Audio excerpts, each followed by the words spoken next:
Assalamualaikum, selamat jumpa pencinta otomotif seluruh Indonesia. Kita akan merestorasi Honda Blade 2010 dan langsung saja kita buang dulu stripping dekalnya. Itu dipanasin dulu pakai korek dan kita kelupasin memakai pisau cutter dengan penuh kesabaran dan hati-hati. Untuk di bagian mesin kita serahkan pada ahlinya di bengkel kepercayaan. Dan lanjut kita bongkar-bongkar dulu di bagian kap-kap dan body-body. Terus joknya juga kita bongkar. Ini sudah nampak hasil bongkarannya. Nampak Honda Blade Repsol 2010 sudah hancur lebur, telanjang tanpa bodi. Dan untuk kap dan body-bodinya sendiri ini sudah kita cuci bersih dan juga diamplas halus ya sobat ya. Sudah diamplas halus dan dicuci. Dan untuk di bagian bodi kasar langsung kita hajar. Itu memakai Diton dashboard coating dengan kode 9800 original black dari Diton ya sobat otomotif.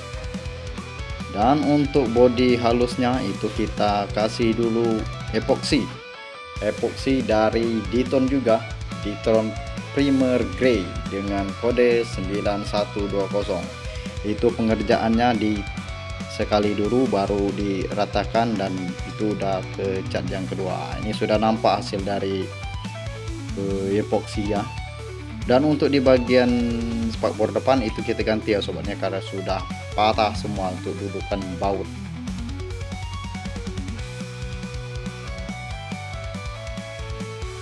Dan ini untuk bodi kasar sudah dikasih dashboard coating, hitamnya sudah kembali seperti baru dan sudah juga ditambahin untuk stiker-stiker pemanisnya, bagian behel juga.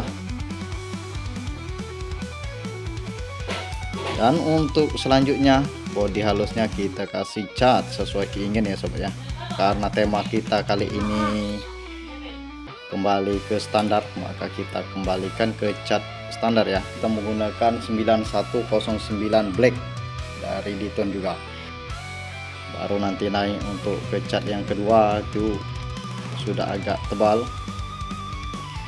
Ini masih di cat yang pertama, naik ke cat yang pertama sudah dicat, yang penting merata, pelan-pelan, yang sabar, penting hasilnya pasti. Ini sudah masuk ke tahap ke pengecatan yang kedua ya sobat otomotif.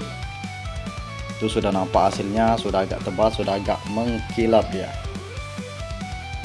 Dan ini juga untuk pengecatan di bagian orange kita menggunakan orange Repsol kode H9237.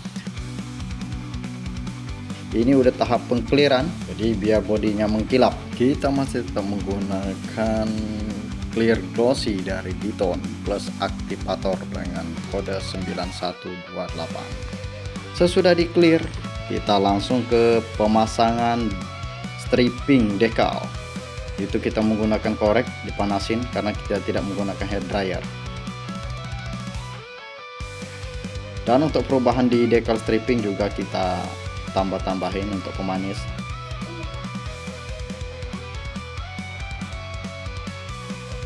Seperti di bagian batok kepala. Setelah dipasang dekal stripping nanti kita lakukan lagi pengkeliran supaya stripping ataupun dekalnya lebih tahan lama warnanya ya sobat otomotif. Nah ini kita sudah langsung ke pemasangan. Kembali perakitan atau pemasangan kembali, pertama kita pasang dulu bagian tangki yang sebelumnya kita lepas. Dan untuk rangkanya ini sebelumnya sudah dicuci ya sobat otomotif, sudah dicuci bersih, semua kerak-kerak oli sudah kita bersihkan, baru kita lakukan ke pemasangan. Tuh pemasangan lampu belakang sudah dipasang. Untuk pemasangan harus sabar karena nanti ada baut yang tertukar berlebih ataupun hilang ya sobat otomotif. Kita sudah ke pemasangan bodi samping, tuh nampak jelas tulisan Blade. Untuk blade ini keluaran 2010 ya sobat otomotif.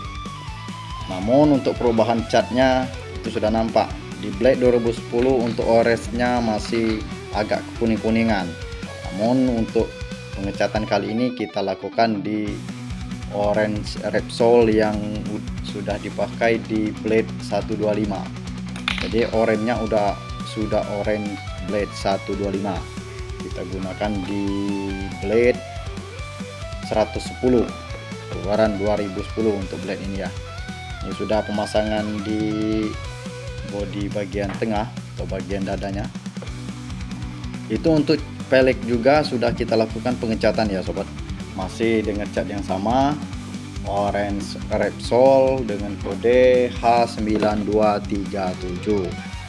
Memang tidak ini ya, lupa kita ambil videonya untuk pengecatan peleknya. Lanjut, masih kita di pemasangan bodi. Itu nampaknya sudah mau masang bagian depan, namun agak susah. Kita langsung ke pemasangan bodi di bagian samping, di bodi bagian bawah ya sobat.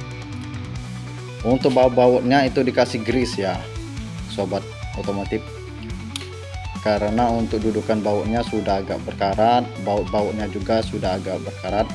Memang sebaiknya untuk baut kita ganti, namun keterbatasan modal, jadi bautnya kita pakai baut yang bawaan saja. Ini sudah ke pemasangan untuk batok kepala bagian belakang. Untuk kembali berhati-hati dan dipasangkan kembali soket-soketnya biar benar. Nanti salah ya sobat ya, nanti mau sen kanan nyalanya sen kiri.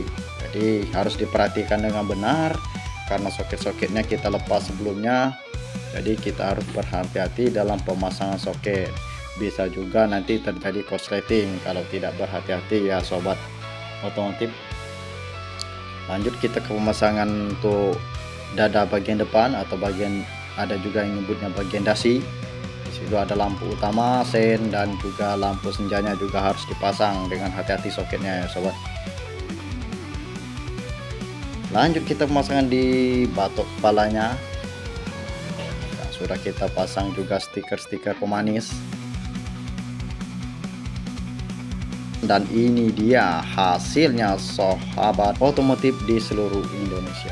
Hasilnya cukup memuaskan, orange-nya juga cukup menyala seperti orange yang digunakan blade 125 keluaran terbaru.